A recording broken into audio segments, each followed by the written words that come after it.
that in. I don't know if he'll get it. Look, Gala's been a big fan of the Kai'Sa, and he has a handful of champions that he feels really, really confident on, and Kai'Sa is like the pick for him. And you get Ming onto his pick as well on the Nautilus. This is banned away from RNG so often because how disgusting Ming is on this pick. As someone who is not a primary LPL caster, Kai'Sa Nautilus is the LPL bot lane that comes to mind when I think of the region, when I think of what they pop off on and what is just devastating. It's also just because Ming, like, when you think of busted Nautilus hitboxes, yes. Ming has made that like a staple in the LPL. He will forever lollipop every single hook behind every single minion wave. And the amount of times we've been sitting there going, how the hell did he manage that? Alrighty, so we get the Kai'Sa Nautilus for RNG. Final pick for the other side on DFM here. It's Leona Tristana going up against that Lyric. How do we feel about these two teams now that the entire compositions are laid out for us? I actually kind of like what DFM have put together because we've talked, right? The scrappiness coming out from both sides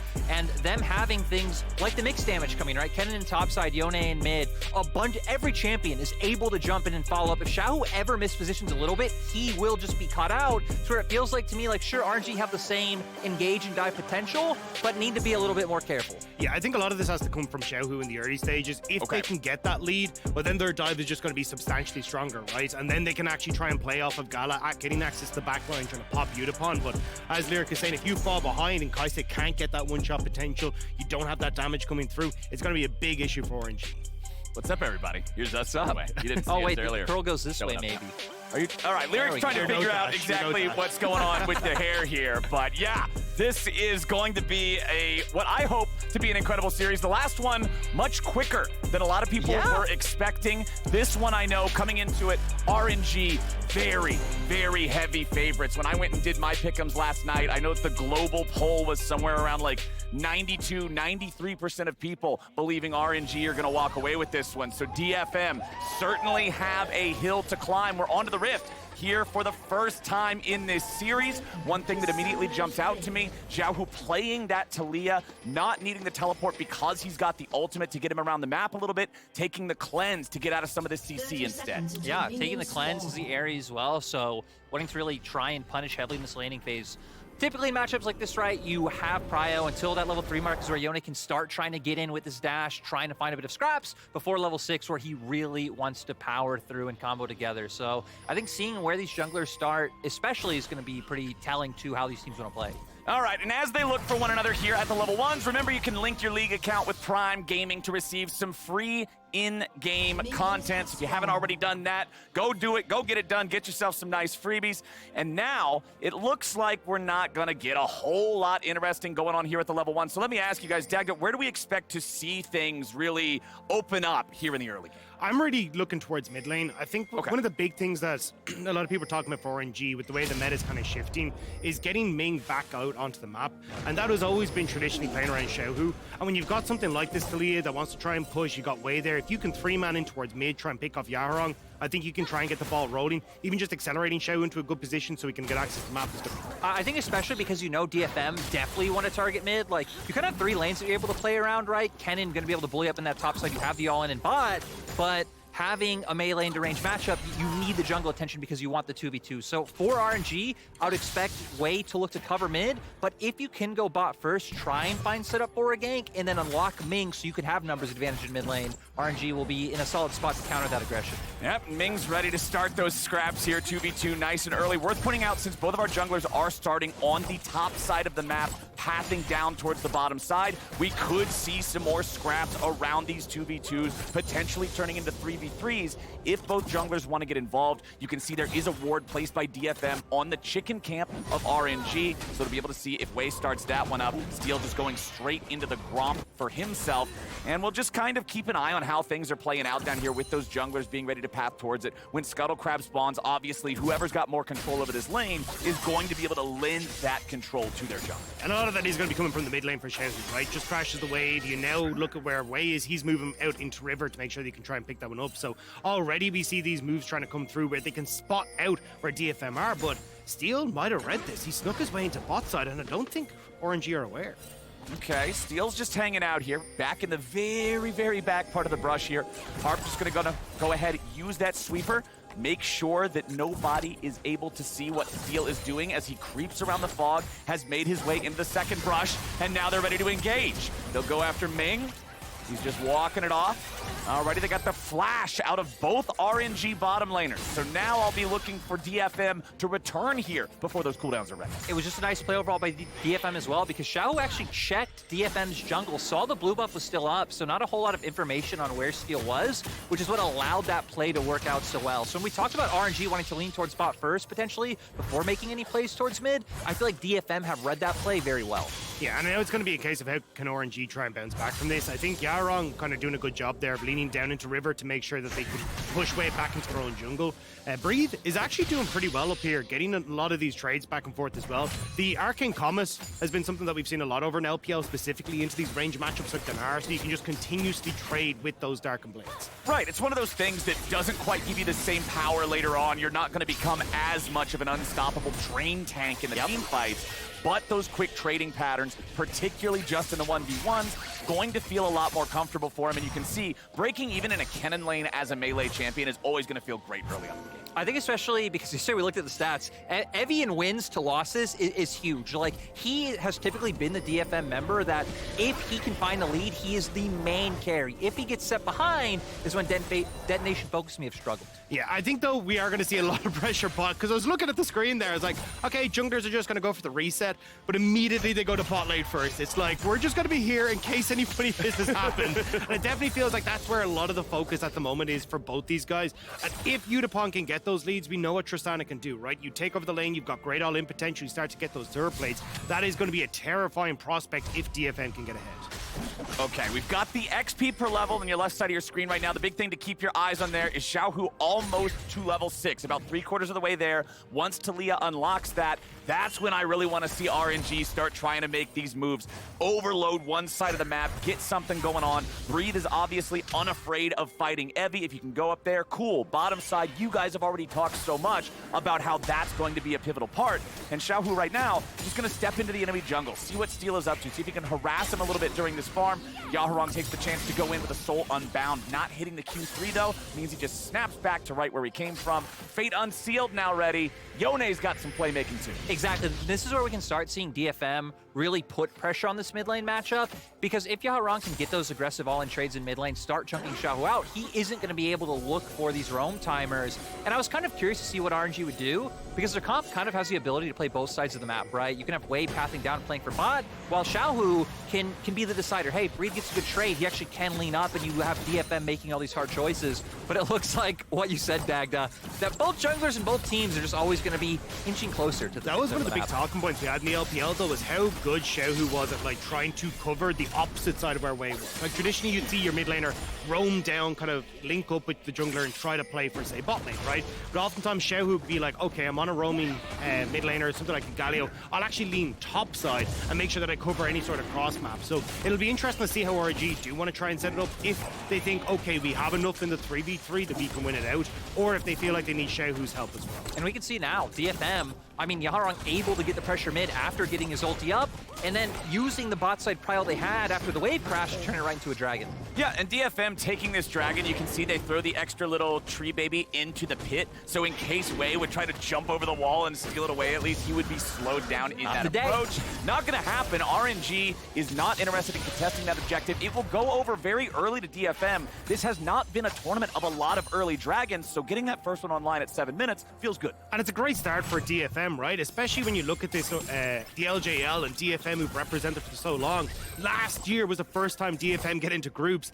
If they manage it for a second time taking down RNG, what a massive talking point that would be for this squad heading into groups. All right, Wei, let's see if there's anything to find up here. No Sejuani ulti makes it a lot more difficult than it otherwise might be. The Kennen, very slippery unless you've just got some of that easily applicable CC. Evie's ready to turn around here with a slicing maelstrom. Gets stunned up, but he's back underneath his turret in time. So DFM's top laner has to spend his ult. He has to go back to base, but he does not use the flash to survive.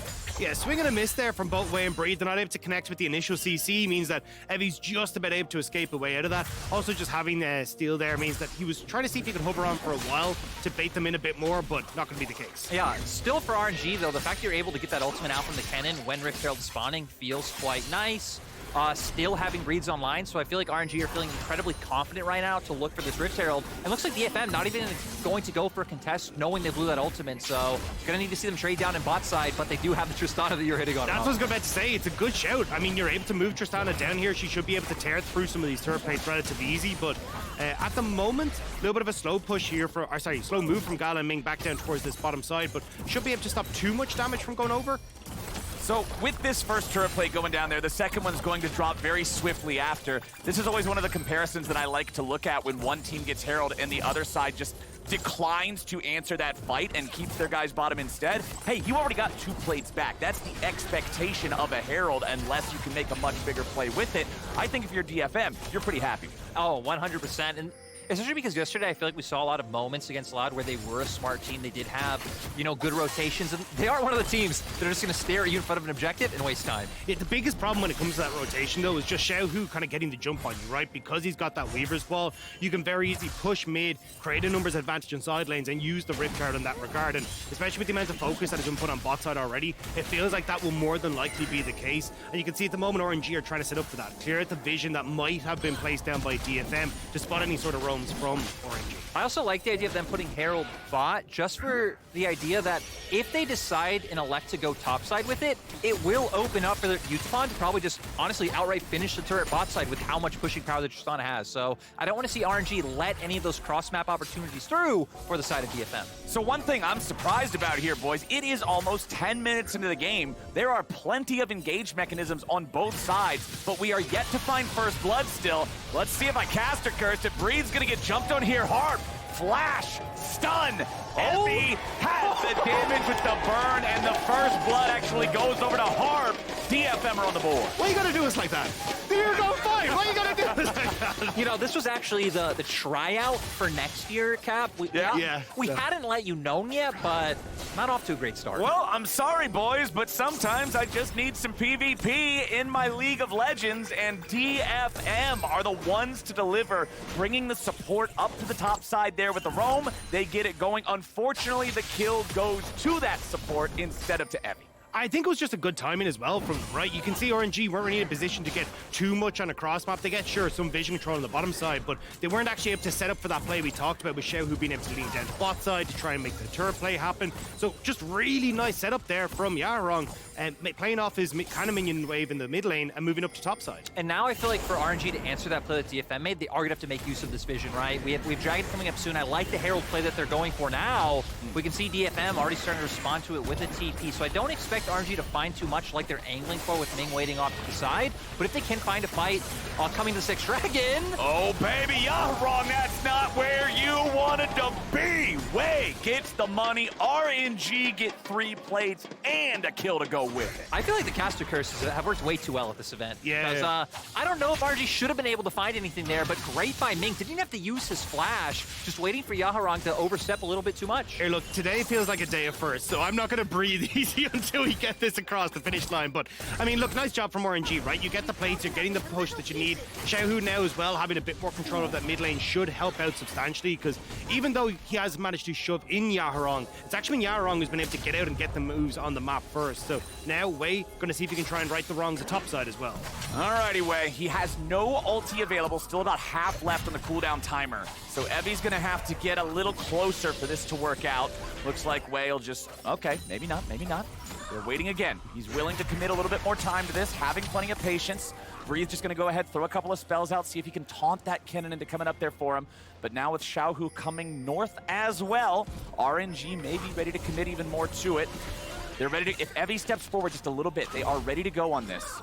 I'm surprised how much they're willing to coming up here. Yeah. They're also just going to end up giving DFM a free dragon. Well, there it goes. They got to try to make this play happen. Evie goes in for the flash, gets away from the seismic shove, keeping himself alive nicely so far. But 3v1 is just too much, and RNG get the kill. But DFM should be able to get this objective on the other side of the map. And for DFM, I think it's a fine trade. Evie does go down. It doesn't look like RNG should be able to get too much off the back of turret plates. but even just setting their composition up to where RNG are going to have to fight them soon so they don't go into things like Soul Point and Soul. And Flowers, it seems like your job's not done yet. Alrighty, boys, let's see if it turns into a whole lot. Doesn't look like it. The minion wave gets cleared out, and so RNG will keep their bottom lane safe. This is such a different look from RNG, though. We've seen them highly prioritize dragons in the early stages of pretty much every single one of their games. They have an 80% dragon control rate across all their games so far, and DFM had come in and gone, no, that looks like a good idea. We're going to take over controlling this bottom side of the map. We're the ones that are going to be playing for this, and yes, they do get a kill on the cross map, but DFM, they're looking real good right now. Yeah, DFM. Again, I also just like the way it's going to force RNG to have to scrap with them soon. They just can't keep avoiding these fights. And for DFM, I feel like this pace of game feels very comfortable for them from what we've seen so far. They definitely were one of the slower teams in their group in terms of wanting to play for more of those late game tussles, those late game fights, which is why we typically see a lot of those picks banned away from them. So DFM honestly off to a great start. This isn't their first time in play-ins having to play against an LPL team to make it to main stage. So far, hopefully off to a good start. And everybody, I just want to go ahead and point out, there are no champions on the bottom half of Summoner's Rift. Everybody's ready to party here on the top side, and Evie is not invited. He'll be killed immediately, as Harp is the next one in their sights. Stunned up by Sejuani, but DFM has their jungler here ready to maybe have a counterattack, or at least keep everybody else safe. Beautiful will clear out the wave, but RNG pick up a freebie there on that one. Yeah, you can see now they're going to move over towards the Rift Herald as well. Yaharong not exactly in the best of spots to try and contest this with the push that Gala had, so it looks like RNG should be able to get the second Rift Herald for themselves as well. Alrighty, look, let's take count of how many ultis are not available though, because it's still Sejuani and Talia that don't have anything to work with here. So RNG, they won't be able to look for any sort of a play afterwards. They'll just bring everybody back mid, deal with this wave. DFM, unfortunately, losing that top laner up there, not expecting this, ends up costing them. No, we just see RNG able to get up here, especially with that ultimate coming out from Sejuani. Like, DFM has the same amount of members, but not able to react in time. Harp luckily able to get away in the end, and a play like this is much more bread and butter RNG, especially thinking back to their success last year, right? Always being the team to be able to overload the top side of the map first. And with DFM already having those dragons stacking, they really need to start finding these gold leads. Well, the gold leads are pretty much non-existent for either side, right? I generally look at 300 or 400 as something that can swing back or forth depending on, hey, do you have a big wave to pick up or not? So the game finds itself very close. DFM are obviously happy to have those first two Drakes, especially in a Rift that has been blessed by the Hex Tech Drake because that soul is so valuable. But now you're forced to answer the question, can we get those last two? Can we make good on this early soul stack? Or do you even try and contest, right? Because if you've got Utapon there, he's going to blast his way through a couple of towers like Danny DeVito. So if you can just leave him to us, well, why do you need to try and contest on these dragons? Let's just try and play the map a little bit better and give, one of these dragons across to RNG and just make sure we can pick up all the standing gold. I think especially when we look at items right now, right? Because RNG pretty much mythic's done across the board. Yeah. DFM still waiting on some to come through. Of course, Yaron going towards that play of the Rune King for a bit more early power. But RNG, I feel like definitely feeling strong in the 5v5 because of that. I love how we started off this game thinking, oh yeah, this is all going to be about bot side. And RNG were like, no. We're going to bring the bot to top and we're just all going to 5-man here. Because even when you look at your screen, right, we're seeing Ming trying to step into that top side jungle, pressuring Evie back off that top side turret. It does give Xiaohu access to the tier 1, which he'll be able to take, so nicely done. But definitely you can see RNG now starting to make their mid-game their own, where they try to play the map as brutal as possible. We've got 60 seconds till that next Drake spawns. Scuttlecrab vision just about to disappear in a few seconds here for DFM. You're going to see Harp go ahead and channel his recall, get back to base, get some control wards. We'll see if they want to engage this or if they're just going to do what you were talking about, Dagda, and trade away that Drake pressure they've earned so far for some of this standing gold. Pass up on a fight where you have to take it without having those items completed. You can see the Anathema's chain done for Steel there, opting to go for that one first as opposed to completing the Mythic. Proto Belt done on Kennen. That's a big playmaker as well there for Evie to be able to contribute a lot to these team fights. But another thing that I got to keep my eyes on when we're thinking about if we're going to get a big 5v5 is the status of summoner spells. RNG's got everything, and DFM's got everything except the Kennen TP. Also, the big things that you like is for Hex Tech Gate when there's a Kennen in the game. These give you the opportunities to try and swing yourself into these more advantageous positions unless Evie's caught. Oh, Evie! Man, you gotta stop finding yourself this way. There he goes, gets away from that one, loses half HP though, and with RNG chunking out the enemy top laner when he still does not have that TP ready to rejoin, they're gonna take this Drake, and it's DFM just leaving Yaharong in the top side to take the tier 1 and trade. And the big difference maker was the setup in this play, because RNG already having vision down, Dagger just hit on it, whether it's a Hex Gate or them having any kind of vision for people like Evie and Yaharong to come from different angles, those are the types of fights that DFM want. RNG are so happy if DFM are just standing right in front of them and Xiaohu can just unload all his damage. Does make it a bit better when Evie does just kind of run in by himself. But yeah, DFM sadly needing the vision, needing some semblance of pressure to be able to enter in from different avenues. Alrighty, DFM. Things are not looking so great in the past couple of small engagements, right? Like Evie getting caught off guard a little bit. And that's one of the things that I worry about as we get into the mid-game very solidly now. It's one of the conversations that always happens when you're looking at major regions versus minor regions, is macro play and 5v5 team fighting, and how the edge is almost always in favor of the major region. It's one of the things that really separates the two different types there. And so for DFM, especially after what was a very back and forth messy series yesterday against Loud, I feel like the coordination's really gonna need to level up here if you want to be able to go toe-to-toe with RNG. Yeah, and I feel like that works twofold this game. One, because RNG might be the best mid-game team coming from the LPL despite being our 4th seed. They're really good at making these plays on sides, kind of taking 2 objectives at once and making the enemy have to work for a fight to win. And secondly, that DFM's composition should be good at making these cross-map plays or playing sides, getting turrets done before RNG are able to answer. RNG should be the team that's relying more on these 5v5s. The thing is, though, RNG have been doing a really good job of sweeping out all the vision that DFM established. They got themselves situated all on that top side. Well, you can see how dark that side of the map now is for DFM. And again, you're just kind of playing this game with RNG where it's like, cool, we will try and control River. We'll start to eke this line slowly but surely forward, whereas DFM kind of instantly tried to grab a bunch of space, which made it easier for RNG to clear it out. I will say for DFM, the one shining light is that they have been able to get gold onto Utapone. We can see right now him sitting about 30 CS up over Gala. Already 2 items done, so he's going to be their big damage dealer once we get into a skirmish. Evie as well, going to want to find some sort of impact, but just hasn't been able to do it yet. And when we talked about Yaharong, kind of, oh, hang on a second. Oh boy, Evie's ready on the flank. This time it's Wei being forced to flash out, trying to escape away from those roots. And now Wei and everybody on RNG can turn it right back around. Evie has been found again and again and again. 0-3 in this game. Just small oversteps costing DFM and allowing RNG to thrive when it constantly looks like they're about to be punished, but they're able to thrive. And again, it was just a nice play. You saw Xiaohu already leaning to mid to make sure that he could cover. Yaharong was still trying to put attention onto tier 2. They might find Xiaohu, but he's found company. Oh boy. Yaharong just snapping back early to get away from that anchor of Ming, make sure he doesn't get caught out there. He knows he's got to back up because RNG have plenty of bodies in this top half of the map. RNG now getting their guys back in position here at the tier 1 in mid, so Yudapon's not able to take that and knock it down with Tristana. Weaver's wall ready to come in as Wei will look for the flank here on Harp. Teleport's now about to show up for both sides. Evie still has no cannon ulti, but Wei has no flash and no way out. Steel's gonna grab the kill on the enemy jungler, but now Harp is low and Evie is the same. Another TP showing up. Yaharong's made his way in. DFM grab a second kill, and Evie still survives. Breathe tries to get away, but Steel's got him locked down, and Yaharong seals his fate. Utapon goes right back in.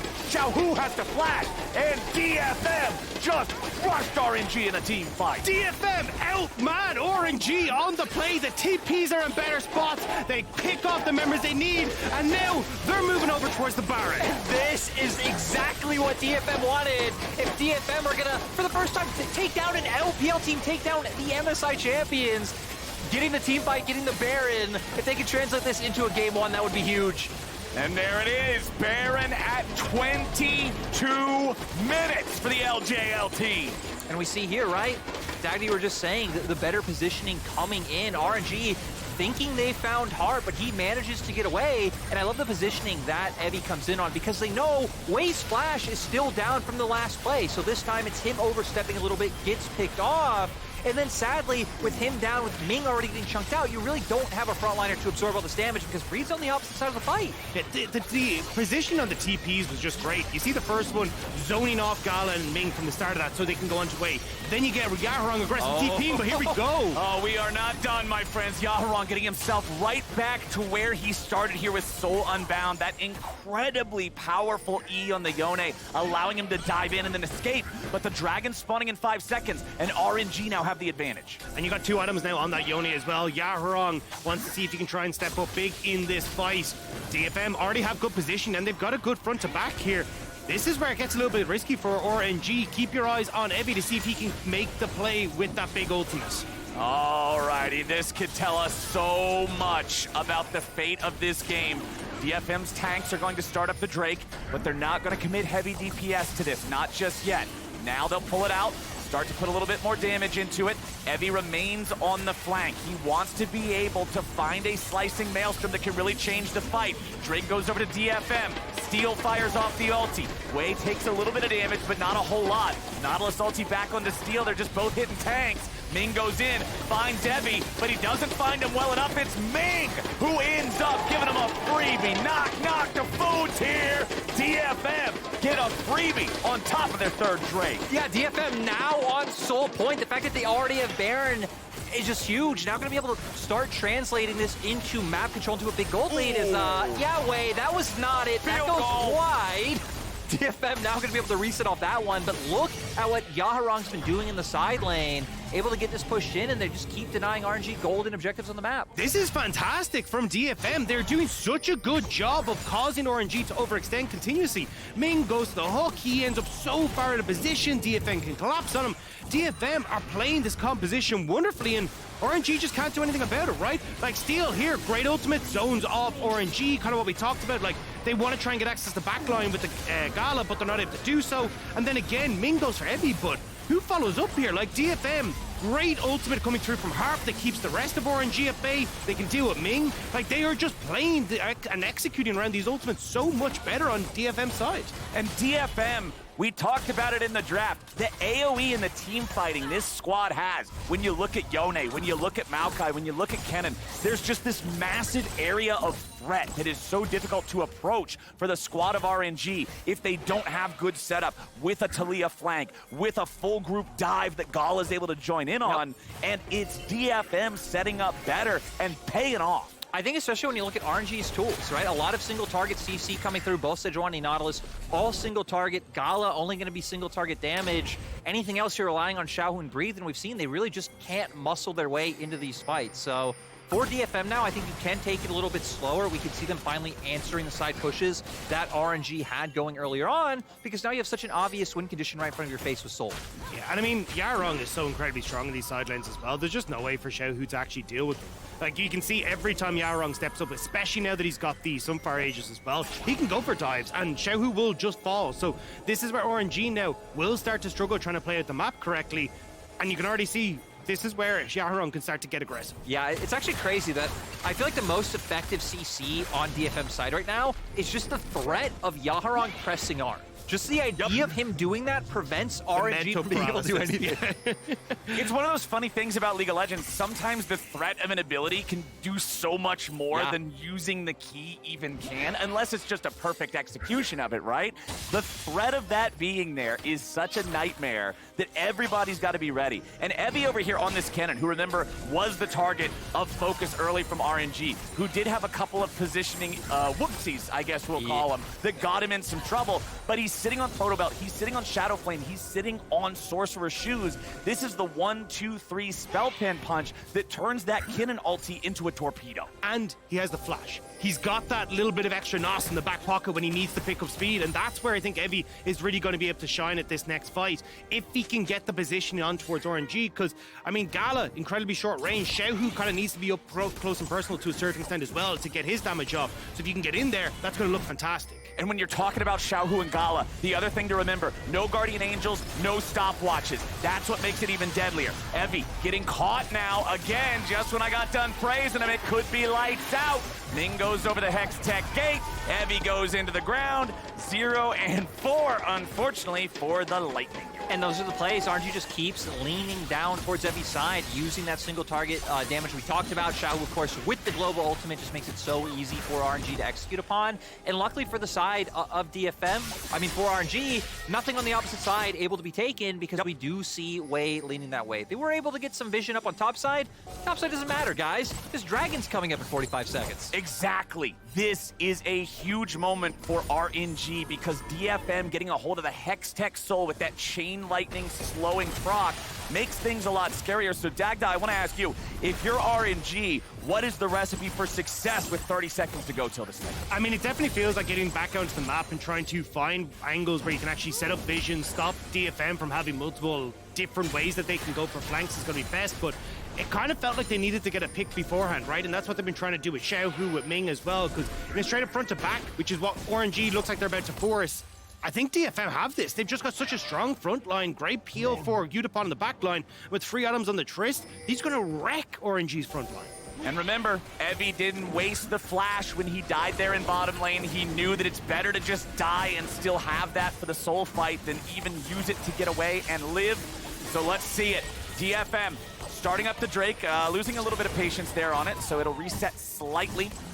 Just above 6k health now. DPS continuing here. Steel fires off the ulti. Ming's gonna be here in the front. Harp tanking back on the other side. Drake is low. It is secured. Hex Tech Soul over to DFM. RNG tries to run, but Utapon still ready to go. Breathe gets one back on the other side. And Xiaohu's doing an amazing job kiting him out. RNG with an outplay, but Evie gets the ult that will slice right through them. 3 for 3. Soul to DFM. There's the flash from Evie to get in onto the backline of RNG, but RNG, I mean, you still got Wei, you still got Breathe up, so DFM won't be able to get anything more, but they got away with Soul, and they'll be happy with that one. DFM just off to such a great start. We're going to see here, too, them able to force their way in. Maokai Ultimate doing so much to prevent other members from RNG coming through, and then Yaharong to get multiple members of RNG locked down. We can see resets already coming through from Utapon to be able to get more done. Sure, Breathe takes with the support on the back half, but DFM already got what they wanted. And that was the big point for me in that fight. Breathe spent so much time trying to chase DFM, get around the pit, get into a position that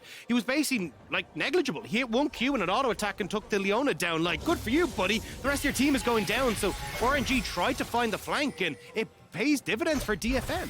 Gentlemen, DFM are even in kills and up 4 Drakes to 1 with the Soul completed against RNG. The same RNG that is 18-0 all-time against minor region teams. The same RNG that is from the LPL who are 7-0 versus the LJL as a region. This would be a massive win to start this series with 1 in the W column for the side of Detonation Focus Me. They've been playing it well so far. Dagda, let me ask you, how do they close it out clean? I mean, your best way to try and do this is keeping Yaharong on these sidelines for a bit. He has to draw multiple people across, like Xiaohu can't really deal with them. So then for DFM, trying to play around the rest of your crew, set up vision for the likes of Baron, and if Yaharong ends up ever drawing multiple members down to the bottom side, immediately turn over towards the Baron. I feel like it's also important to mention, right, the fact that DFM have 2 TPs, RNG only have 1, so... Oh boy! Yaharong getting jumped on here. RNG trying to commit to this, but now they got to be careful. Soul Unbound's ready to go. Evie shows up. Slicing Maelstrom's already going. Evie goes into stasis now to buy himself a little bit of extra time. The ulti comes down, but Evie goes out. They're still looking for a little bit more damage. Yaharong's being chased. He gets away from 3. A double kill back over to Harp. It's a 2 for 1, favoring the side of DFM. And DFM just continue to do it. RNG know things are getting dicey. They feel the pressure, so they try to all in for the pick. But DFM just still have the tools to outmaneuver. Now they're targeting towards his Baron. And this has just been such a smart draft from DFM, right? Every time Gala tries to go into these fights to the short-range Kai'Sa, there's Yaharong's ultimate, there's Evie's ultimate, there's Steel's ultimate, there's a solar eclipse that's coming his way as well. It feels like he cannot get access to these fights. And when Xiaohu is being pinpointed down immediately... Oh, there's the Baron already gone as RNG tried to go for Hex Gates to see if there was any potential way to stop it there. But now Wei and Breathe are behind enemy lines. They must try to exfiltrate.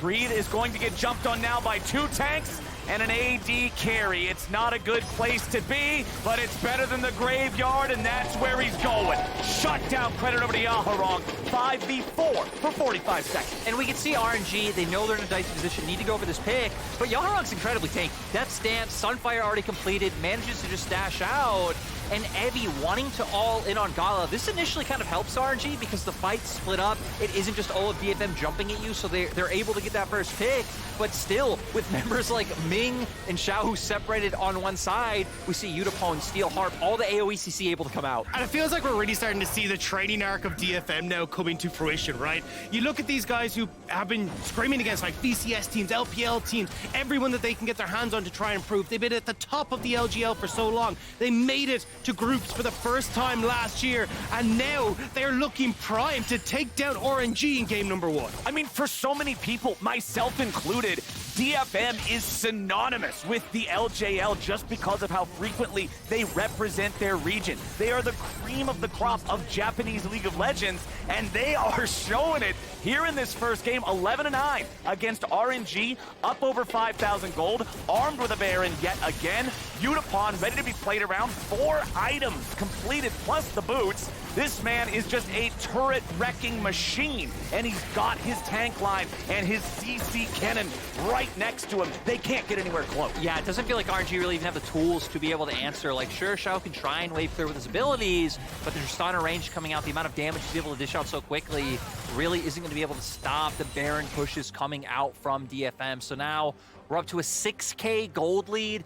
Elder's going to come up soon, and it just feels... It feels just like a matter of time, you know, before we put the coffin, you know, in the dirt for RNG. Because say goodbye. Because at this point, right, you're just waiting for those picks to come through, but DFM aren't giving them over. Well, I like the fact that you mentioned the Elder, because for me, if you're in a position like RNG where you feel like your back is against the wall, this is where you full send it. This is your Hail Mary. You might be down 1 Drake to 4. It's not the old League of Legends where that matters for the Elder. This is the cheat code Elder that automatically kills the other dudes when they aren't yet dead, and that's what you need to win here. And it feels like a huge amount of it is going to rely on Gala, right? 4 items now on this Kaisa. We've seen him pop off in this champion before. He needs to do it, but on the opposite side, Yaharong looking incredibly strong. You're nearly finished off that LDR for Utapon as well, pushing that full build. DFM are in such a good spot right now, and where's the vision for RNG, right? We already talked about DFM. The front to back is popping off, and RNG are going to have to face check this. Oh, man, that is so scary. Maokai in the river has shown to be one of the most frightening things in all of this play-in stage, and now it's the reality for RNG to have to go near. Evie with the flash maelstrom ready to join in. Breathe is over the wall looking for some sort of a flank. Yaharong's gonna keep him away. DFM ready to turn this into a PvP type of fight, but it's Harp who dies first. RNG find themselves a potential angle. The Drake's still at half. DFM have lost a man, but RNG have injured health bars. Xiaohu tries to fire the Weaver's Wall through there and disrupt him. Doesn't get a lot of value out of it. DFM taking it very slow, very steady. RNG now going to be the ones taking the Drake aggro. Utapon, keep your eyes on him. Tristana with that Guardian Angel ready to go. DFM trying to keep RNG back. Remember that Breathe does have the teleport. He would be able to retreat and rejoin if he felt he needed to. Yaharong clearing out some vision. Utapon trying to get the wave pushed up. Now you got a TP coming back in from Evie. The Elder Drake's down to 2K. Elder Drake will be secured by Gala, but now Evie's coming into the fight. Gala's gonna be taken low. He won't be taken out. He fires back. Elder execution. Gala finally dies. Everybody but Xiaohu has been deleted, and DFM are marching down mid lane. Utapon needs to find Xiaohu, though. He will be able to reset and should be able to clear out these waves, but this should be the base broken for DFM. Once more, the team fighting from the LJL is coming up huge. LPL's 4th seed may have gotten the Elder Drake, but they were so injured from the previous fight, they couldn't get anything out of it. Yaharong has chased Xiaohu to the ends of the earth and stopped him from getting back in time. DFM will do what no minor region team has done before and take down RNG in game 1. I am so ecstatic for DFM. It's only 1 game, but what a huge victory when LJL hasn't been able to even take a game off the LPL before. Again, RNG, our most recent MSI champions. DFM come out, great composition, some interesting picks, much better team fighting.